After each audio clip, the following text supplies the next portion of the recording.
vais donc passer la parole au professeur Brun, gynécologue chirurgien au CHU de Bordeaux, coordonnateur des dernières recommandations pour la prise en charge des ménorragies. Le professeur Brun a été le coordonnateur des recommandations du Collège national des gynécologues qui ont été actualisées au mois de décembre de l'année dernière. Donc, professeur Brun, c'est à vous. Je suis heureux de partager cette matinée avec vous et avec mes collègues. Donc, effectivement, nous avons, il y a 2 ans, travaillé sur les recommandations pour la prise en charge des ménométrorragies avec le Collège national des gynécologues obstétriciens français. Et nous avons constitué un groupe que vous voyez ici, où un certain nombre d'experts qui travaillent sur cette thématique ont été réunis pour répondre à un certain nombre de questions concernant la prise en charge de ces ménorragies. Alors, j'ai vu d'ailleurs que sur la liste des collègues connectés aujourd'hui, il y avait le docteur Thibaut Hubert, le docteur Laura Miquel, le docteur Xavier Akit, le docteur Serre Cousinet, lui, était un relecteur de ces ménométrorragies. Donc, un certain nombre de participants, médecins, ont bien été impliqués sur cette thématique. Alors, nous avons fait participer les sociétés savantes, les sociétés savantes, les sociétés qui représentent les usagers, donc avec Fibrome Info France. Donc, je crois que c'était Tania Bénard qui était le plus souvent participante avec nous du groupe Fibrome Info France sur le thème des fibromes associés aux ménorragies. Et puis, il y avait également, d'ailleurs, Endo France qui était présent avec nous sur le thème des ménorragies associées à l'adénomyose. Et donc, tout ce monde a participé à ces recommandations, ce qui prouve bien l'importance de l'implication des patientes au quotidien, aux côtés des médecins, dans cette prise en charge des ménorragies. Alors, je vais démarrer par des préambules parce qu'il faut savoir que quand même, il y a un certain nombre de choses qu'il faut connaître. C'est-à-dire, puisqu'on est sur le thème des saignements et des ménorragies, eh bien, qu'est-ce que c'est qu'une ménorragie? C'est un terme médical, mais c'est un terme médical qui signifie que ce sont des hémorragies génitales hautes qui sont contemporaines des règles. Donc, elles concernent les femmes en âge de procréer et non enceintes, puisque ce sont des femmes réglées. Et donc, ces ménorragies, ce sont soit des règles qui sont augmentées en abondance, soit des règles augmentées en durée, soit les deux. Alors, vous, en tant que femme, vous savez très bien ce que c'est qu'une règle augmentée en durée, puisqu'on compte les jours. Alors, on part du principe que si on est supérieur à 7 jours, c'est forcément anormal. Par contre, l'abondance, ça, c'est beaucoup plus difficile à évaluer, et pour les femmes elles-mêmes, et également pour les médecins qui vont les interroger. C'est la raison pour laquelle il a été mis en place des scores, que vous voyez ici, comme le score de Higham, où il est possible de répertorier le nombre de garnitures en fonction des jours de règles, et également en mentionnant le degré de souillure des garnitures, des serviettes ou des tampons, de façon à établir finalement un score. Chaque serviette ou tampon souillé vaut un certain nombre de points, donc c'est 10-20 points pour le tampon complètement souillé, 5 points pour le tampon ou la serviette à moitié souillée et 1 point pour la serviette ou le tampon très peu souillé. Et donc avec ça, vous voyez qu'on fait des scores. Donc voilà ici une patiente que j'avais pris en charge à un moment avant un traitement. Elle avait un score à 465, donc c'est très important. Vous voyez qu'elle saigne 7 jours, mais de façon très, très abondante sur le 2e et le 3e jour, ce qui est assez classique. Mais c'est vraiment très abondant. Et on estime qu'un score supérieur à 100 évoque le diagnostic de ménorragie, c'est-à-dire supérieur à 80 ml, parce que c'est la limite qui a été validée pour dire que c'est trop important, avec une bonne spécificité, une bonne sensibilité, une spécificité qui est un peu moyenne, mais c'est déjà ça qui est important, une bonne sensibilité, c'est-à-dire qu'une dame qui a un score à 465, elle est forcément ménorragique, il n'y a pas beaucoup de chances de se tromper, et ce sont des scores que vous pouvez faire vous-même, d'ailleurs les patientes, pour évaluer si votre volume menstruel il est adapté ou pas. Et à partir d'ailleurs du moment où vous allez consulter un médecin et si vous avez déjà établi un score de pictogramme, ça pourra déjà l'aider à voir et à apprécier l'abondance des saignements et à faire les examens qu'il faut. Les hémorragies génitales basses, vulvaires, vaginales, exocervicales, les métrorragies liées à la grossesse, les saignements anormaux en dehors du cycle qui sont liés à des problèmes ovulatoires ou d'autres maladies endocriniennes, elles sont exclues du champ de ces recommandations. Alors, le médecin, quand il voit une femme qui a des hémorragies, il va parfois établir un score hémorragique. Il va essayer de voir si finalement ces hémorragies, elles sont vraiment liées à une maladie bien identifiée, comme les fibromes ou l'adénomiose ou un polype, ou si finalement ça peut être déjà des hémorragies liées à des problèmes de maladies hématologiques. Parce qu'il y a des gens qui n'ont pas forcément une maladie visible, mais qui ont un score de saignement élevé parce qu'il y a des antécédents familiaux ou personnels de saignement abondant nécessitant une exploration de l'hémostase. Je pense notamment à la maladie de Willebrand, qui est une maladie un peu comme l'hémophilie, un cousin, mais beaucoup plus fréquent que l'hémophilie, et qui explique dans un grand nombre de cas des saignements pas forcément liés au film. Alors après, on demande au gynécologue de faire un examen gynécologique avec un spéculum pour éliminer une hémorragie génitale basse. Alors ça coule de source, parce que chaque fois que vous allez voir votre gynécologue, vous allez avoir forcément un examen au spéculum. Mais je pense surtout aux femmes qui vont consulter aux urgences. Les femmes qui vont consulter aux urgences d'un petit hôpital, il ne va pas y avoir forcément tout le matériel pour faire un examen gynécologique complet quand elles ont une hémorragie importante. Et c'est la raison pour laquelle nous enfonçons un peu des portes ouvertes en disant faites un examen gynécologique au spéculum pour être sûr que ce ne soit pas une ulcération du vagin, une maladie du col ou même parfois une anomalie au niveau de la vulve ou des lèvres qui peuvent faire des saignements.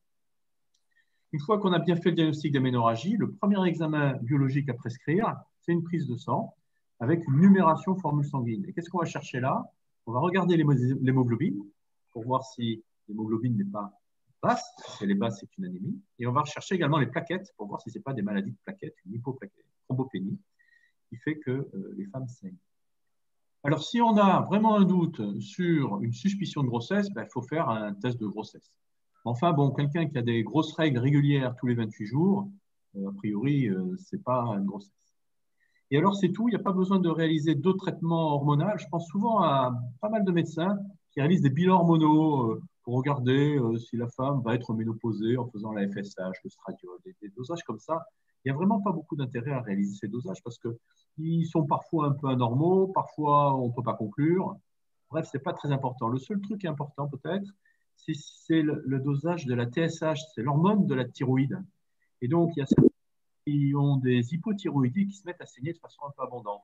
Alors souvent, ça s'accompagne d'une fatigue et de quelques signes complémentaires. Et c'est la seule chose qu'on recommande. Une fois qu'on a fait un bon interrogatoire, il faut faire un examen d'imagerie avec une échographie pelvienne. Et alors, cette échographie pelvienne, on a mentionné qu'il fallait qu'elle soit réalisée par un référent, c'est-à-dire un médecin spécialisé en gynécologie, en imagerie de la femme, pour que cet examen soit performant.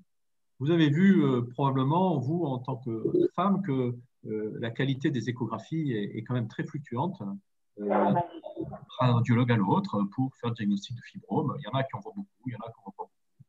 Et ça, c'est vrai que c'est un vrai problème. C'est l'expertise du radiologue dans l'imagerie de la femme. Nous, les gynécologues, de temps en temps, on pourra être amenés à réaliser une biopsie d'endomètre par ce qu'on appelle la pipelle de Cornier. Donc, je voulais illustrer ici cette pipelle de Cornier. Et voilà. Donc, c'est une petite tige très fine que l'on insère pas jusqu'au bout, mais sur 8 cm pour faire finalement un frottis de l'endomètre. Alors, ça ressemble au frottis du col, mais c'est un tout petit peu plus inconfortable puisqu'il faut aller pénétrer l'orifice cervical pour biopsier l'endomètre. Alors, on ne va pas le faire systématiquement pour les femmes qui ont des fibromes, mais parfois, on a des femmes qui ont des fibromes et puis qui ont une hypertrophie de l'endomètre pour laquelle on est peut-être un peu embêté. Et c'est la raison pour laquelle on va faire des tests complémentaires. Alors, une fois qu'on a dit ça, c'est le côté diagnostic, on va voir les traitements. Et quand on parle de traitement hormonal, on va voir tout à l'heure, thérapie qui a une influence sur le cycle menstruel avec soit un effet antigonadotrope, soit non. Alors, en fait, effet antigonadotrope, qu'est-ce que ça veut dire? Ça veut dire contraceptif. Est-ce que l'hormonothérapie qu'on va vous donner, c'est une sorte de pilule contraceptive ou non? Si par exemple on parle de l'œstroprogestatif, l'œstroprogestatif c'est la pilule classique. Donc à la fois on peut arriver à bloquer les saignements, mais en même temps on a une contraception. Pour les progestatifs, ça dépend comment on les utilise. Pour les piqûres d'analogues de la GnRH, comme le décapeptyl et l'énantone, sont des noms probablement que vous avez connus si vous avez eu les traitements, vous avez vu que c'est des traitements très puissants qui induisent une ménopause. Donc forcément, c'est contraceptif. Et puis, on a aussi le Mirena, qui est un progestatif. Alors, voyez, le progestatif Mirena, on va en parler pas mal, hein, c'est le dispositif intra-utérin hormonal, mais vous voyez que ce sont des traitements qui peuvent bloquer les saignements. Et comme on voit ici, voilà, ici, on est dans l'utérus, avec une hystéroscopie, on voit le petit bout du Mirena et le fibrome qui pousse généreusement à côté. Jamais un stérilet hormonal, jamais tous ces traitements ne font fondre, réduire les fibromes, à l'exception peut-être des analogues. Ce sont juste des traitements qui vont maîtriser les saignements abondants. Ça marche, mais qui ne vont pas guérir le fibrome. J'ai une petite question, veuillez m'excuser. Le Mirena, qu'est-ce que c'est? Alors, le Mirena, c'est un stérilet, je ne sais pas si je vais l'avoir un petit peu après en photo, et finalement, c'est un stérilet avec un réservoir d'hormones à l'intérieur. Et alors, c'est souvent, c'est un moyen de contraception qui est assez utilisé par les femmes, et c'est ce qu'on appelle le stérilet hormonal. Et donc, le stérilet hormonal, il va atrophier la muqueuse de l'utérus, et il est très intéressant pour traiter les saignements plutôt fonctionnels. Mais les saignements liés à l'adénomyose, au fibrome sous-muqueux, on va voir que ce n'est pas parfait, mais il y a une place pour le traitement des saignements associés à d'autres fibromes, comme on va voir. On a aussi des traitements chirurgicaux qui consistent à traiter l'intérieur de la cavité utérine, soit par ce système en hystéroscopie où on rabote l'intérieur de la muqueuse utérine et des fibromes que l'on va croiser, soit par des systèmes un peu plus modernes où on met à l'intérieur de l'utérus une sonde chauffante qui va chauffer l'utérus et coaguler la muqueuse de l'utérus. Mais là encore, on va traiter l'endomètre, on ne va pas traiter le fibrome de façon directe. On va voir un tout petit peu les nuances après. Pour l'instant, je vous présente le menu et après, on va voir exactement dans quel ordre on va positionner tout ça. Là, on est toujours par les voies naturelles, à l'intérieur de l'utérus, en train de réaliser une myomectomie par hystéroscopie. Alors là, on est un peu plus curatif. Vous voyez ici un petit myome sous-muqueux, qu'on appelle de type 2, à l'âge basse d'insertion. Et donc, qu'est-ce que va faire le chirurgien? Il va, avec son petit rabot, raboter le fibrome. Là, vous voyez qu'on a un impact un peu plus direct sur le traitement du fibrome, contrairement aux autres traitements qui avaient un effet indirect sur les hémorragies associées au fibrome. On a également les myomectomies que l'on peut réaliser soit par laparotomie. Dans cette situation-là, on avait un utérus qui était très volumineux, déformé par de multiples myomes. Soit on a des myomes un petit peu plus isolés. Là, on est en célioscopie. Et donc, on voit ici le rouge qui est l'utérus, le blanc qui est le fibrome. Et là, je suis en train de coaguler la base du fibrome et la voir pour pouvoir le décoller. Donc, voilà encore une autre situation de traitement. Et puis, à la fin, on a le traitement qui consiste à enlever l'utérus. Alors, ça, effectivement, là, c'est un utérus qui était très volumineux. Et donc, on a utilisé une laparotomie pour pouvoir l'enlever.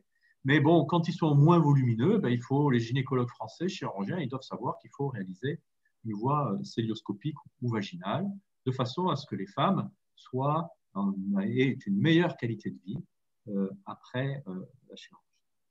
Alors, dans ces recommandations, on a parlé également beaucoup de l'imagerie interventionnelle, avec l'embolisation des artères utérines et puis les ultrasons focalisés qui sont pour l'instant une spécialité bordelaise et qui ne sont pas encore diffusés en France.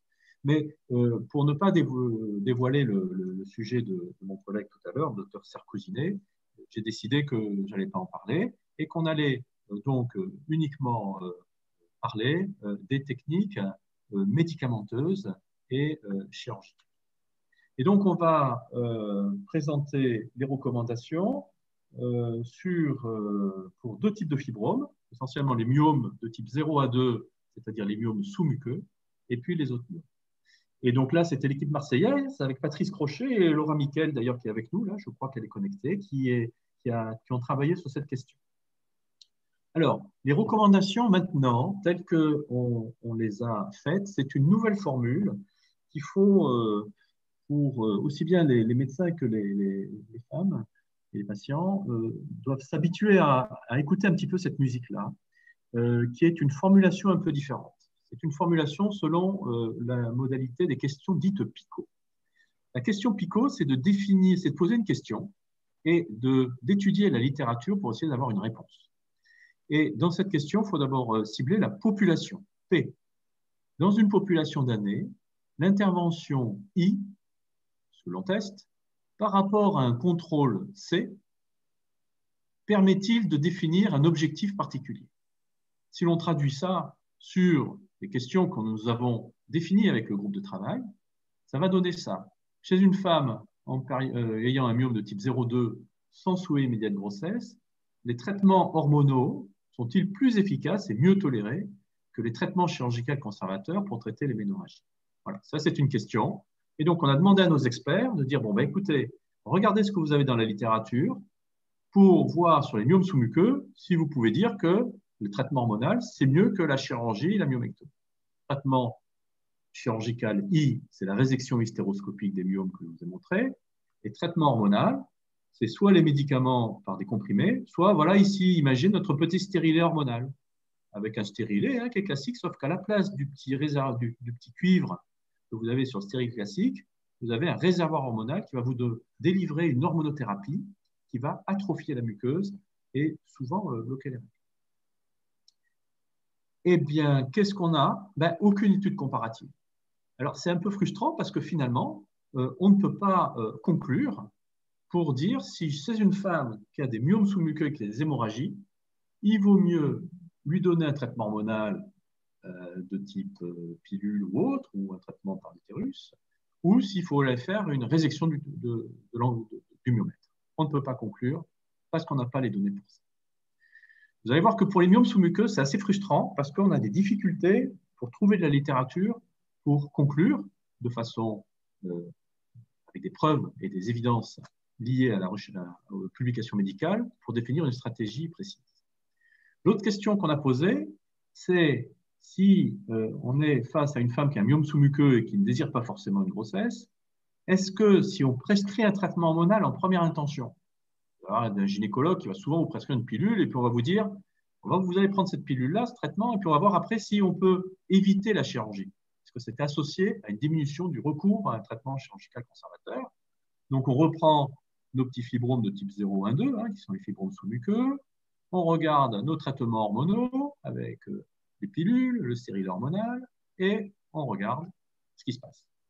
Et effectivement, on voit qu'on a des arguments qui montrent que les traitements hormonaux, type œstroprogestatif, progestatif, et bien sûr les analogues, mais on ne va pas les donner longtemps, le stérilet hormonal, il marche bien sur les hémorragies associées au myome sous-muqueux. Et bien sûr, si on ne traite pas, forcément, on a probablement une persistance des... Mais on n'a jamais eu non plus d'études comparatives entre un traitement médical versus pas de traitement pour traiter des hémorragies associées au myome sous-muqueux. Alors, c'est assez frustrant parce que du coup, on ne peut pas dire si finalement, il faut vraiment prescrire un traitement hormonal en première intention. Et alors, quand vous avez des recommandations comme ça, vous allez forcément, avec le corps médical, soulever une certaine hésitation. Et c'est pour ça que si vous avez, en tant que patiente, vous allez voir un ou plusieurs médecins, vous aurez différents sons de cloche en fonction des croyances et de l'expérience de chacun, parce que derrière, nous les experts, on n'a pas pu graver dans le marbre de dire il faut faire un traitement hormonal de première ligne ou il faut faire un traitement chirurgical de première ligne. C'est ça qui est difficile. Autre question. Sur le même type de myome sous-muqueux, la myomectomie hystéroscopique est-elle plus efficace que les traitements antigonadotropes pour traiter les ménorragies et obtenir une grossesse chez les femmes ayant des hémorragies, mais cette fois un projet de grossesse? Alors, c'est vrai que jusque-là, chez les femmes ayant un projet de grossesse, on allait forcément assez rapidement à la chirurgie avec la résection du myome parce que les traitements hormonaux sont souvent des bloqueurs de l'ovulation, des pilules, et donc forcément ne permettent pas la grossesse, ce qui est logique. Alors, qu'est-ce qu'on a dans cette situation? Eh bien, on a effectivement les myomes de type 0,2, ils ont un impact négatif sur la fertilité. Il a été montré avec ces analyses qu'on connaît depuis maintenant une dizaine d'années, que quand les femmes sont hémorragiques, mais surtout avec des fibromes de type sous-muqueux, eh bien, elles vont faire un peu plus de fausses couches, elles vont être un peu plus infertiles et elles vont avoir des soucis pour concevoir. Alors, on s'est dit, OK, super, on va faire des résections hystéroscopiques à toutes les femmes qui ont des myomes de type 0,2 pour essayer d'améliorer tout ça. Eh bien, ce n'est pas évident que ça, parce que quand on prend les études randomisées, eh bien, on voit, oui, qu'il y a un petit peu plus de grossesse évolutive à 1 an après myomectomie par rapport à l'abstention. Mais quand on analyse les chiffres, c'est 43 versus 27. Et ce n'est pas spectaculaire non plus. Et pareil, dans une étude un peu ancienne italienne, chirurgie versus traitement hormonal, dans ces petits essais randomisés, ben on voit que les femmes qui ont eu le traitement par chirurgie, ben, il y a eu 3 grossesses sur 5 à 1 an. Et celles qui ont eu le traitement par décapeptyle ou énantone, ben, il y en a eu 1 sur 5, donc c'est un peu moins. Donc il y a une petite tendance qui est positive pour faire le traitement chirurgical, pour améliorer la fertilité, mais qui n'est pas forcément spectaculaire. Ceci étant, ces femmes sont hémorragiques, donc il faut les traiter. Et le traitement, ça reste bien la myomectomie hystéroscopique parce qu'on a montré que c'était efficace pour traiter les ménorragies. Mais vous voyez qu'après, on va avoir une cotation de la puissance de notre recommandation et finalement, on va dire que c'est une recommandation faible avec une qualité de preuve basse. Et si les femmes sont hémorragiques mais ont un projet de grossesse qui n'est pas immédiat et différé, ben, finalement, on ne sait pas quoi faire. Hein. On peut faire une myomectomie hystéroscopique, mais ce n'est pas non plus interdit de faire éventuellement 3 mois d'hormonothérapie. Autre question, vous avez un chirurgien qui va vous dire, eh bien, voilà, vous avez des hémorragies, il faut faire une intervention hystéroscopique. Et il faut faire une intervention. Et la question est de savoir si l'intervention chirurgicale conservateur par hystéroscopie, hein, la résection, le rabotage du fibrome, est-ce que c'est supérieur à l'hystérectomie chez une femme, mettons, qui n'a plus de projet de grossesse, 45 ans, etc., pour traiter les ménorragies et améliorer la qualité de vie? Donc là, on va comparer la résection hystéroscopique à l'hystérectomie. Et bon, alors effectivement, la résection hystéroscopique, c'est une intervention conservatrice avec peu de complications, une efficacité qui n'est pas à 100%, mais qui est aux alentours de 70%. Alors que l'hystérectomie, c'est sûr que ça va être toujours le traitement un peu radical avec un taux de complication quand même qui est important, majeur, mineur, même 20 à 30%, mais qui va marcher à 100%. Alors, il y a une étude, mais c'est des études qui ne sont pas de très bonne qualité, non randomisées, qui évaluent la qualité de vie des femmes ayant un fibrome sur des questionnaires de qualité de vie spécifiques. Ben là, on voit effectivement qu'en 1 an, les femmes, elles sont plus satisfaites de l'hystérectomie que de la résection hystéroscopique chez celles qui n'ont plus de projet parental. Quand on analyse une qualité de vie globale par un questionnaire validé qui s'appelle SF36, qui est composé de 36 questions qui évaluent un petit peu tout, ben finalement, on ne voit pas de différence. Donc, là encore, on hésite. Ce d'autant plus que finalement, on voyait que dans ce groupe des femmes traitées par hystéroscopie, il n'y en avait que 44% qui avaient vraiment une hystéroscopie parce que les autres, elles avaient eu de la chirurgie des myomes sous-muqueux par une voie haute. Donc, ce qui est un petit peu inhabituel. Je vais me permettre de vous bousculer, professeur Brun. Il vous reste 3 minutes, s'il vous plaît. Parfait, très bien. Donc, on va continuer avec, en allant un petit peu plus loin et en faisant le myome de type 3. Et puis, dans les questions effectivement du myome de type 3 et plus, on va définir 2 choses. On va évaluer si les femmes si les traitements hormonaux sont plus efficaces et mieux tolérés pour traiter les ménorragies que le reste. Donc voilà ici les myomes de type 3, interstitiels, sous-séreux, c'est les autres. Et donc là, on se retrouve avec 3 types de traitements. On se retrouve avec les piqûres de décapeptyle et énantone. On se retrouve avec ce traitement qui est quand même encore qui était bien diffusé dans la littérature, mais qui n'est plus maintenant d'actualité puisque c'est le cristal acétate, l'ESMIA. Et puis, on a le dispositif intra-utérin hormonal. Alors, il y a des avantages et des inconvénients à chaque traitement. Et donc, à la fin, les recommandations sont les suivantes. Chez les femmes ayant des ménorragies associées à 1 ou plusieurs myomes de type 3 et plus, de taille inférieure à 10 cm, il est recommandé de traiter par analogue de la GnRH pendant 3 mois afin d'améliorer l'hémoglobinémie préopératoire en cas d'anémie. Alors ça, c'est important parce que chez les femmes qui ont des myomes et qui ont de l'anémie, eh bien, c'est important de corriger cette anémie. Et ce qui va marcher le plus vite, le mieux, c'est souvent le traitement par décapeptyl et énantone avec une qualité de preuve basse. Chez ces femmes-là, les mêmes, mais à qui on va faire une hystérectomie, par exemple, eh bien, il est recommandé aussi de faire un traitement préalable pendant 3 mois afin de recharger leur niveau d'hémoglobine et éviter qu'elles arrivent trop fatiguées au bloc opératoire. Ça, c'est pour la chirurgie. Et en même temps, ça permet parfois de faire fondre l'utérus et de permettre peut-être de faire un geste opératoire plus simple avec une chirurgie minimalement invasive. Et l'autre recommandation, c'est chez les femmes qui ont plusieurs myomes de type 3 et qui souhaitent une contraception et qui ont des hémorragies, eh bien, on peut leur proposer le fameux stérilet hormonal qui est efficace pour traiter les saignements et qui va permettre en plus d'avoir un rôle contraceptif. Alors, on a fait la même comparaison entre traitement hormonal et traitement chirurgical, entre hystérectomie et traitement conservateur, avec la différence évaluée entre ces différents traitements, myomectomie, hystérectomie, endométrectomie. Et à la fin, qu'est-ce qu'on conclut?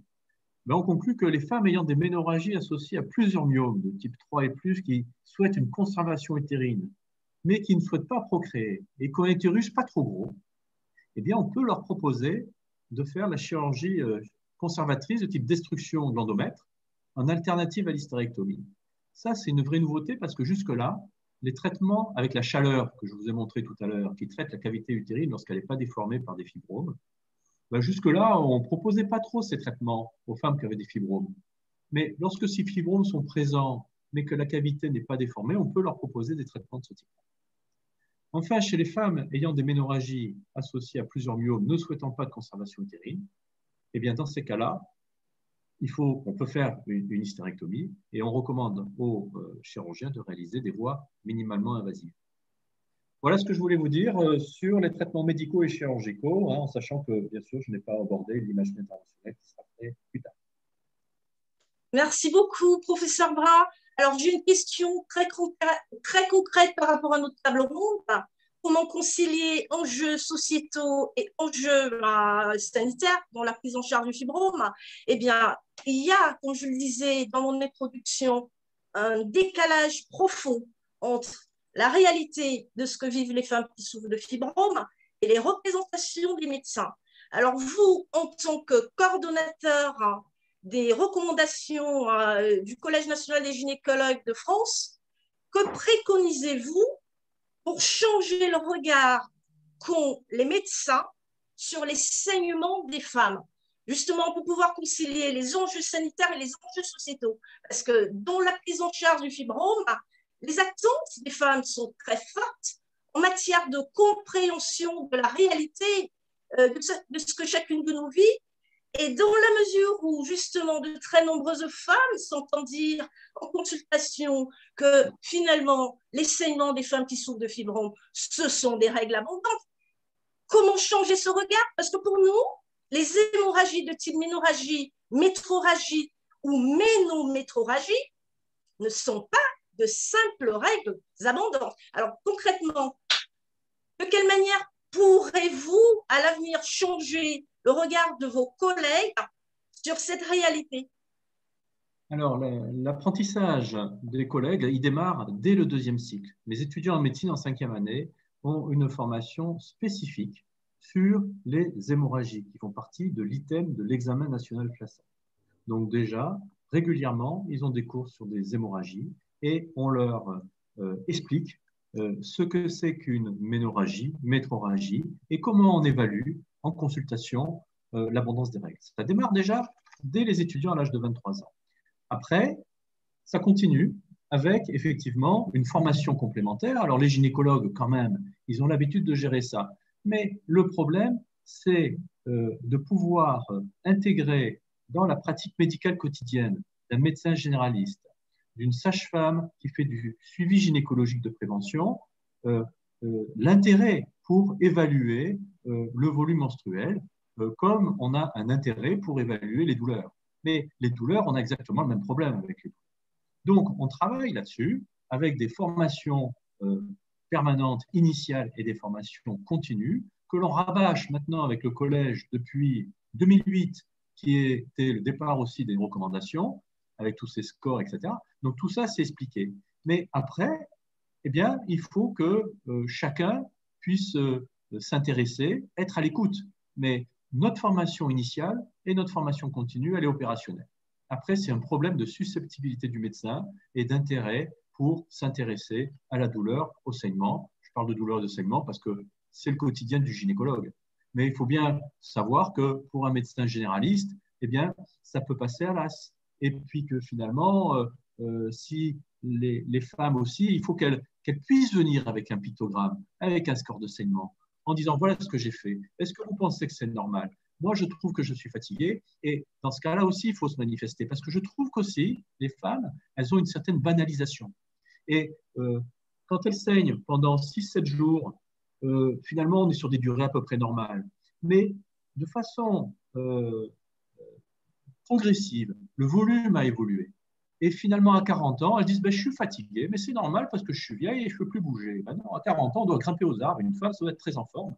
Et donc, il faut à un moment qu'elle fasse un bilan et qu'elle sollicite le médecin, s'il n'est pas spécialiste, s'il a une réaction un petit peu molle.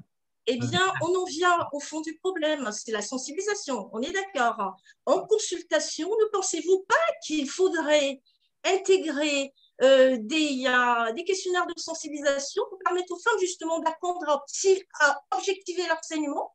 On n'apprend pas ça au lycée, on n'apprend pas ça au collège, on n'apprend pas ça à l'université. Les femmes ne savent pas à quel moment elles sont dans des saignements pathologiques ou à quel moment elles sont dans les saignements normaux. Il me semble que ça relève des prérogatives du gynécologue. Comment expliquez-vous le fait qu'il n'y ait pas de sensibilisation en amont, avant les problèmes? C'est-à-dire, j'introduis déjà la partie du docteur Didia. C'est une question à laquelle on réfléchit depuis très longtemps, la sensibilisation aux maladies gynécologiques en consultation le plus tôt possible. On le fait pour le tabac, on le fait pour les MST, on le fait pour les contraceptifs, mais bizarrement, rien ne se fait pour les saignements anormaux. Ce qui explique le fait que des femmes se retrouvent à saigner pendant longtemps sans savoir si elles sont dans la normalité ou la normalité. Donc, vous voyez, c'est ça le fond du problème. Donc, il me semble qu'il pourrait avoir quelque chose à améliorer au niveau de vos recommandations en ce qui concerne l'objectivation des saignements et les questionnaires de sensibilisation en amont. Dès 17 ans, dès 18 ans, on a tout eu en consultation des questionnaires sur le tabac, sur le cholestérol, sur tout un tas de choses. Hein. Mais paradoxalement, en consultation, il n'y a aucun questionnaire sur les saignements normaux ou anormaux. D'où notre campagne de sensibilisation et l'intérêt pour les gynécologues de travailler sur cette faille qu'on ressent de plus en plus dès lors qu'on est confronté à une maladie gynécologique. Souhaitez-vous ajouter quelque chose, professeur Brun? Vous avez très bien parlé, Angèle. Je n'ai rien à rajouter.